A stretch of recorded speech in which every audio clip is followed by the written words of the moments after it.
तो मैं फिर आपके सामने प्रेजेंट हुआ हूं हिस्ट्री का एक चैप्टर लेके, जिसका नाम है the rise of nationalism in Europe.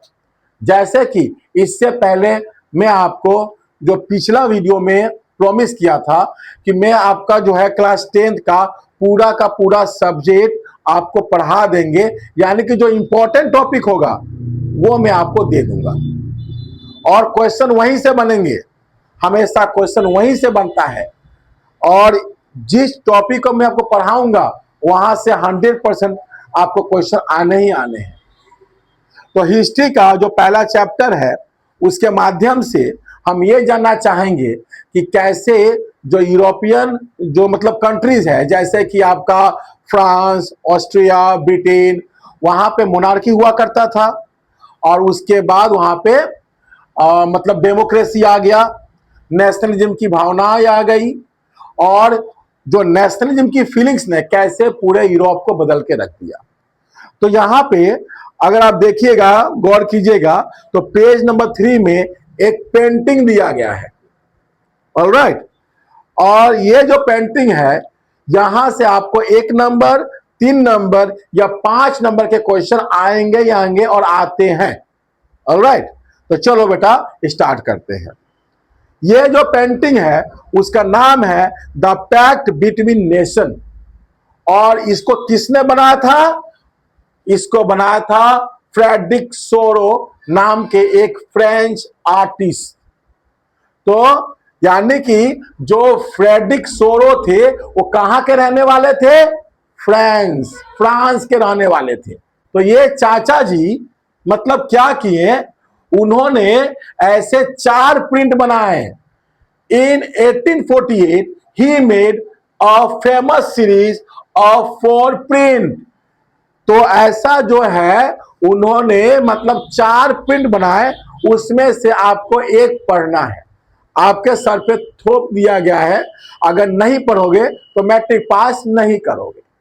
Alright, तो इसको पढ़ना ही पढ़ना है। अगर मैं बोलूं आप लोगों को कि भैया एक काम करो, आप लोग पेंटिंग बनाओ, तो यहां से करीबन 60 to 70% जो लड़के हैं, जो बच्चे हैं, बोलेंगे सर मुझे पेंटिंग बनाना नहीं आता है लेकिन रील्स बनाना आता है। अरे भैया सुधर जाओ, एग्जाम पास करना है आप लोगों को। नेक्स्ट जो पॉइंट है वो है the first print shows people of different countries in a long print.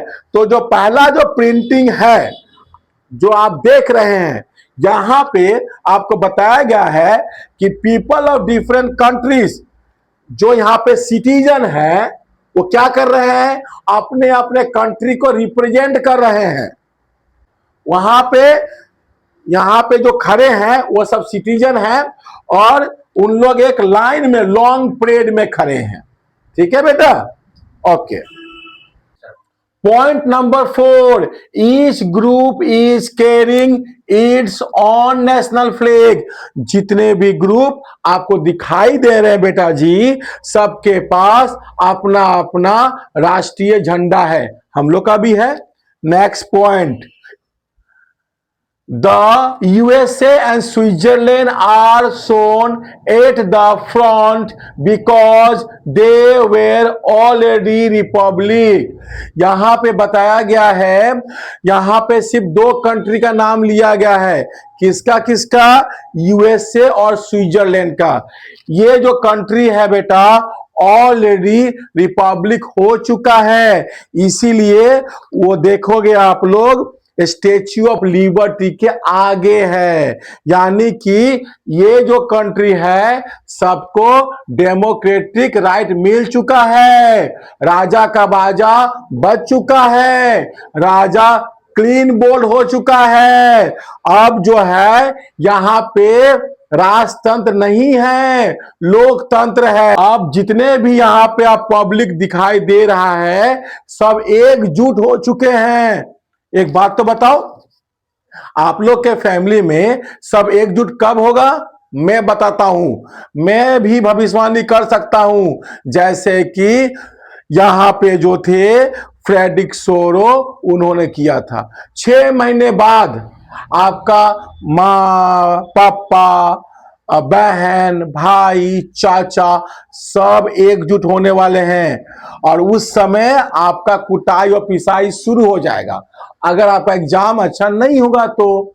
इसीलिए कहता हूं अच्छा से पढ़ो।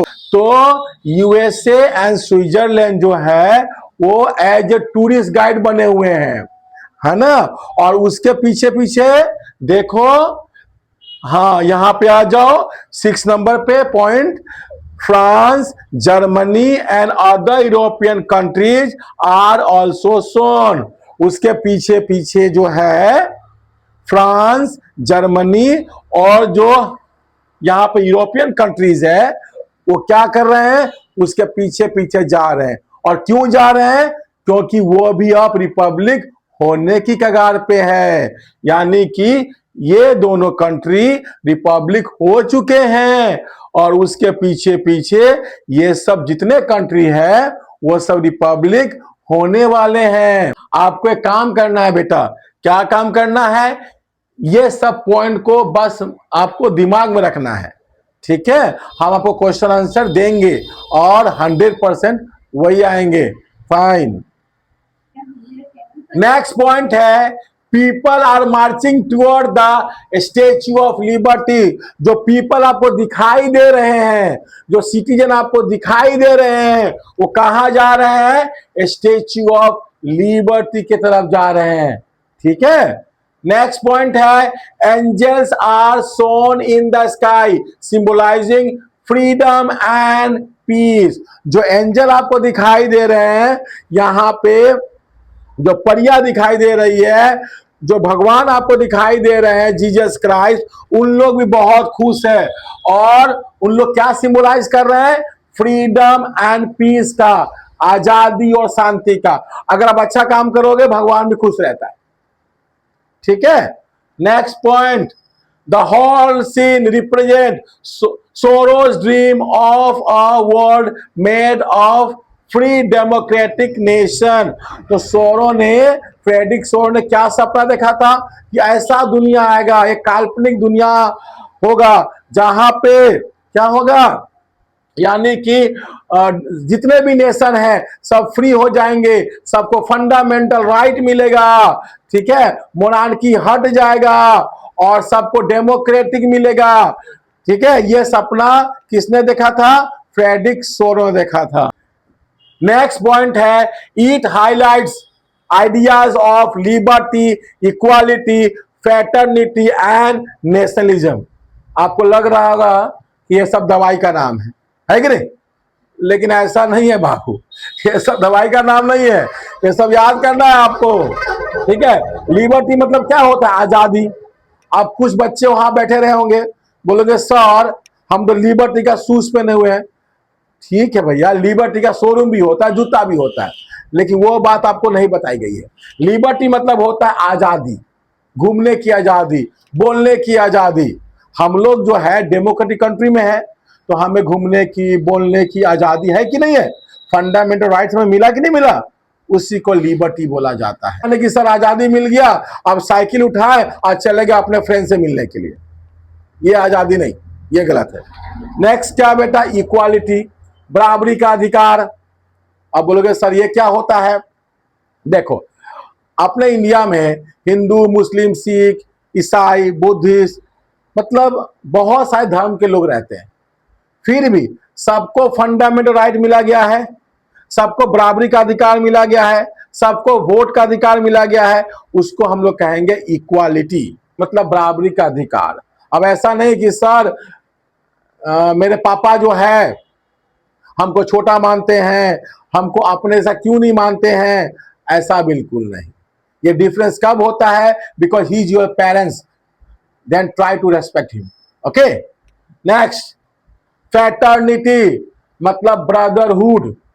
अब ये क्या होता है, भाईचारा। बोलो सर मतलब काहे का भाईचारा, हम लोग दो भाई है, पापा चॉकलेट लेके आते हैं, वो दो को खुद छुपा लेता है और मेरे को एक ही को देता है, भैया वो भाईचारा नहीं।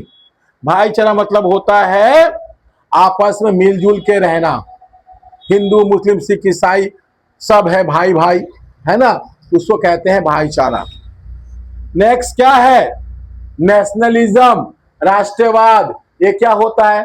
देखो, अगर हिंदू मुस्लिम सिख ईसाई हम लोग सब मिलके रहते हैं यहाँ पे, लेकिन इंडिया पाकिस्तान का जब लड़ाई होता है और इंडिया जीत जाता है, हम लोग सब मिलके क्या करते हैं? जश्न मनाते हैं। इंडिया पाकिस्तान का अगर मैच होता है, उसके बाद इंडिया जीत जाता है, तो सारे धर्म मिलकर क्या करते हैं? नाचते कि नहीं नाचते हैं? वो नेशनलिज्म की वजह से नाचते हैं। नेशनलिज्म का मतलब होता है राष्ट्र के प्रति प्रेम। तो बेटा जी, आप लोग को पढ़ना है और अब क्या करना है, ऐसा नहीं, बहुत सारे बच्चे यहाँ पे होंगे, जब एग्जाम आ रहा होता है तो वो कहाँ जाते हैं? मंदिर में जाते हैं और क्या करते हैं? घंटा बजाते हैं, टन टन। कोई घंटी बजाता है, कोई घंटा बजाता है, और क्या कहता है? हे भगवान, मेरे को 90% दिला दो, मेरे को 80% दिला दो। और भगवान भी ऊपर से देखते रहता है और बोलता है, बेटा घंटा बजाने से कुछ नहीं होने वाला है, जाके पढ़ाई करो, आप पढ़ोगे तो ही नंबर मिलेगा।